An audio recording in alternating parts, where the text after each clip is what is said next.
welcome to I Love This Thing So Fricking Much, a podcast about passion. My name is Sophie Katz, and today I'm joined by Kayla, a former librarian and local wanderer. Welcome to the show, Kayla. Hi, Sophie. Thank you for having me. I'm so excited. I'm excited too. So here's how this works. Kayla will have 3 minutes to talk about something that she loves. This can be a person, place, thing, concept, activity, anything she wants. Our only requirement is that she loves it wholeheartedly and wants to tell us why. Are you ready, Kayla? I'm ready. Good. Got my timer here. Now, what do you love so freaking much? Well, what I love is libraries, more specifically public libraries. I think in today's day and age, and with the ability to have anything we can at our fingertips, like through the internet, people are forgetting that libraries were really the original source of entertainment and resource, and they really are still that today. So when I talk about libraries, I'm actually going to use my personal library, which is the Orange County Public Library, as an example, because it's awesome. But library cards are usually free, or you can pay a yearly fee if you're outside of their service area. Usually there is one main branch with smaller libraries situated throughout different locations in that county. At libraries, you can check out items such as books, movies, CDs, magazines, even video games, tools, and mobile hotspots. So my location also offers really cool things like fiber arts kits, so like knitting needles. They also offer science kits, blood pressure monitors, and I even saw recently they offer disc golf sets, which is pretty cool. A lot of libraries have also foregone fines and overdue fees for materials, which is really great at helping keep families having access to that library. Something awesome that Orlando actually offers is a delivery service. So I can request items online from the library and they get delivered directly to my door. While there are physical items, libraries also have a variety of online things as well. So Orange County is actually paired up with Libby, which is an online service where I can request items and they can actually be linked straight to my Kindle, which is pretty cool. One of the best parts about the library is the programs that they offer,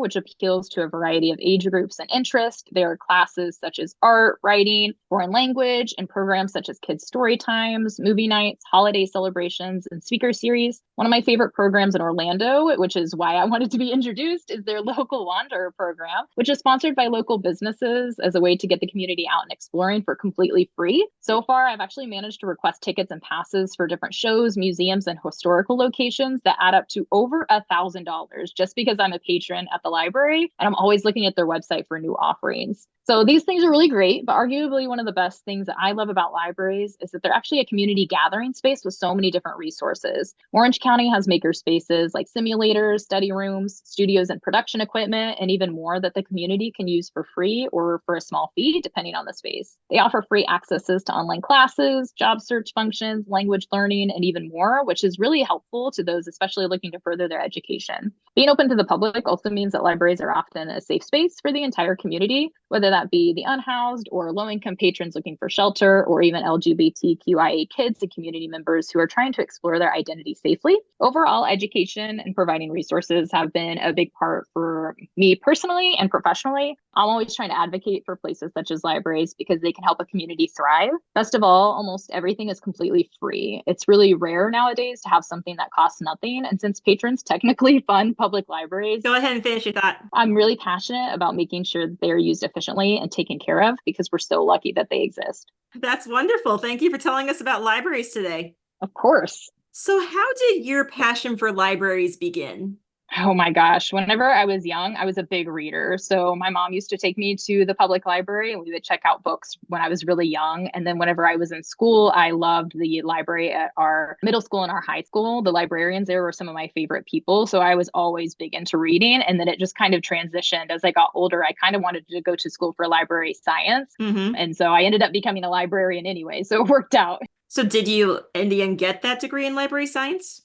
I didn't. I decided to go to school for photography because the nearest college that had a library science degree was like 3 to 4 hours away where I grew up in Kansas. But I pivoted, but I was lucky enough that I actually became a librarian at my local library anyway. So I kind of got to have that experience without actually getting that degree. But I think it's really kind of transitioned actually to my job where I work in training now as well. So it's all about resources and sharing that with the community. Tell me more about your experiences as a librarian. I worked at a really small local public library. And so I think that has a really special place, especially living in Orlando now, where the library is huge. So even though Orlando has a lot more, specifically funding and a lot of different programs, those small public libraries to me are very, very important because it really helps that community thrive and gives them that education that they need. I loved working there. We had children's programs, we had all different kinds of books. And I usually was the one who got to pick out all the new books that we ordered for the community when it came through. And it was just a really amazing experience. I actually learned how to knit while I worked at the library because we had a knitting group that would come in every Saturday. And so one of the older librarians that I worked with, she actually taught me how to knit while I was working there. So it was a very calm and peaceful and lovely place to work. I loved it.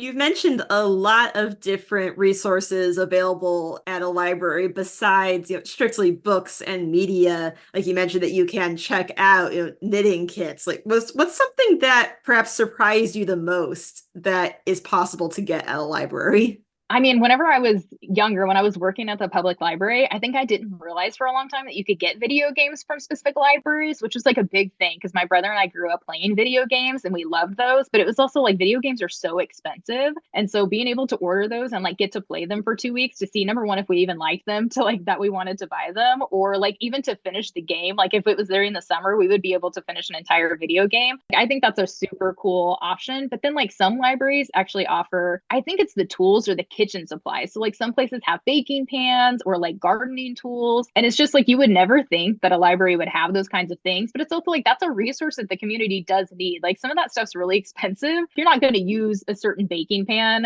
every single day of your life. Like you only need it for special occasions. So I think it's really cool that they have those opportunities for the community. At this point, I'm thinking that if there's something you're looking for, but you don't necessarily feel like you need to buy, you might as well go ask a library and see if they happen to have it. Yeah. And a lot of the times, depending on where you're at and what your local library provides, you can actually request certain things. So if you come in and like enough patrons, hey, we're looking for this specific type of item, is that something that you all might be able to provide? Like librarians sometimes have the power to go to their board. A library usually has a board of directors or something similar, and they can have those meetings where they bring up those things like, hey, our patrons are actually asking for these kinds of things. Do we have the funds for that? So the more that you actually request those kinds of things, is more likely that your library is going to actually be able to have them. Tell me a little more about that Wanderer program you mentioned. Oh my gosh, I am in love with it. Absolutely obsessed. Orange County is the only one that I know of that does it, although I haven't looked into a lot of different libraries. But basically, it's sponsored by local communities and businesses. So think of like Dr. Phillips Center and some of the local museums that are around here, especially in Winter Garden and Winter Park area. So basically, the library pairs up with them and they offer tickets on a daily basis. So you log into the website and it's completely free for any Orange County patrons. And they drop at midnight. So I will get up at 11:55 p.m. You open up the website and then about 30 days in advance. And basically you go in, you click request, you put in your library card and your last name, and then it autofills and actually sends those tickets to your email. And as long as you're the first one to claim them, you get them completely free of charge. So for me, I've actually gotten a lot of tickets and I love the Dr. Phillips Center. So I always go on there and I can kind of pre-plan actually. If I know a show's coming out at Dr. Phillips that I am really excited to see, and I know that that date's about to come up on Local Wanderer, I'll actually usually go on the website at midnight on that day specifically, 30 days in advance, because I almost guarantee that the Dr. Phillips shows will be on there. And as long as you have quick hands, you can pretty much grab those tickets for free completely fast and they'll come to your email. And it's so cool. It also might be a great way for someone if they don't know yet that they like a certain show or a museum. It's a great way to try it out for free before they commit to buying a ticket. Oh, for sure. There was one time I got tickets for Dr. Phillips and it was this drum group.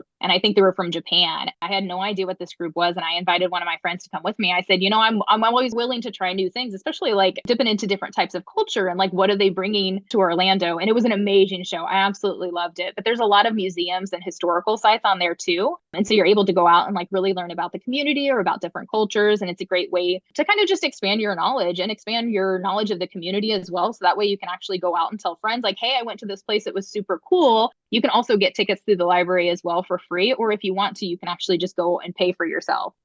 Talk a little more about the library as a community gathering space.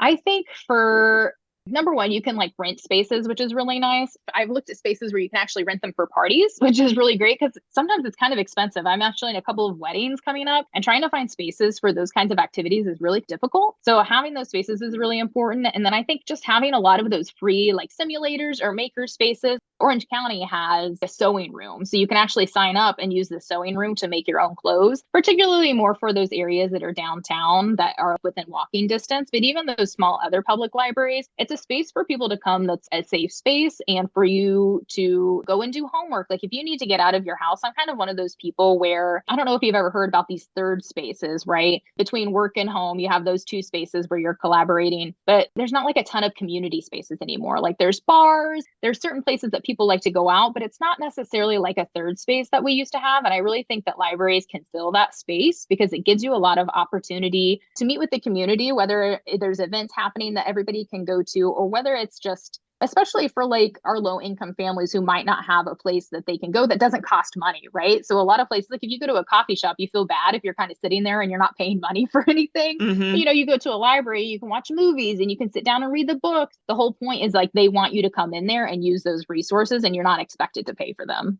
Yeah, talking of third spaces, the library is a kind of third space that doesn't demand anything of you. It is whatever you need it to be. Right. It's there for you. It's kind of like the room of requirement, I feel like, from Harry Potter. Is there anything that you don't like about libraries? And if so, how do you handle that?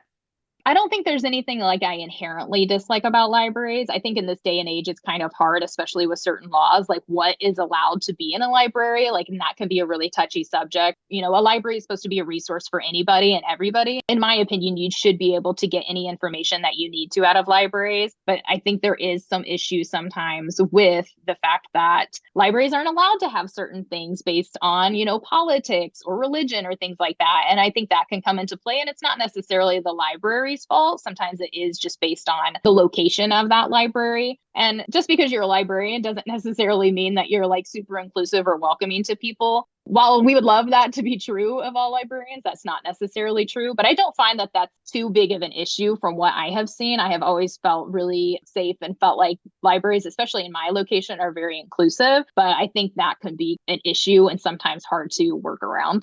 Do you have any thoughts about, I'm not going to suggest that we're going to solve the whole issue of restrictions on libraries in this little podcast episode, but do you have any thoughts on things we can do, at least in our local library spheres, to confront that?